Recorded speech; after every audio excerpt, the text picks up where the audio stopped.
Higher levels of omega-3 acids in the blood increase life expectancy by almost 5 years.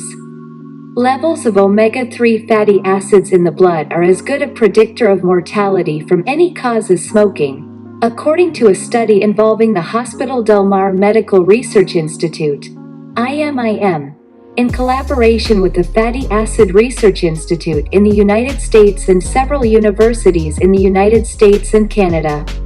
The study, published in the American Journal of Clinical Nutrition, used data from a long-term study group, the Framingham Offspring Cohort, which has been monitoring residents of this Massachusetts town, in the United States, since 1971. A 1% increase in this substance in the blood is associated with a change in mortality risk similar to that of quitting smoking. Researchers have found that omega-3 levels in blood erythrocytes, the so-called red blood cells, are very good mortality risk predictors. The study concludes that having higher levels of these acids in the blood, as a result of regularly including oily fish in the diet, increases life expectancy by almost 5 years, as Dr. Alex Salavila, a postdoctoral researcher in the IMIM's Cardiovascular Risk and Nutrition Research Group and author of the study, points out. In contrast, being a regular smoker takes 4.7 years off your life expectancy, the same as you gain if you have high levels of omega-3 acids in your blood, he adds.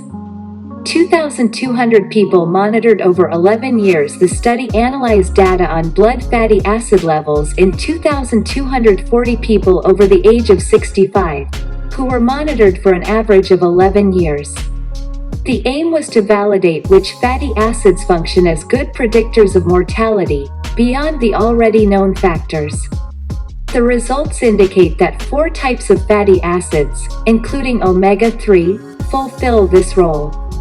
It is interesting that 2 of them are saturated fatty acids, traditionally associated with cardiovascular risk, but which, in this case, indicate longer life expectancy. This reaffirms what we have been seeing lately, says Dr. Salavila. Not all saturated fatty acids are necessarily bad. Indeed, their levels in the blood cannot be modified by diet, as happens with omega-3 fatty acids.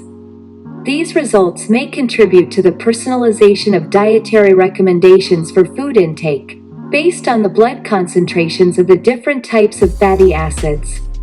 What we have found is not insignificant. It reinforces the idea that small changes in diet in the right direction can have a much more powerful effect than we think, and it is never too late or too early to make these changes, remarks Dr. Salavila. The researchers will now try to analyze the same indicators in similar population groups, but of European origin, to find out if the results obtained can also be applied outside the United States. The American Heart Association recommends eating oily fish such as salmon, anchovies or sardines twice a week because of the health benefits of omega-3 acids.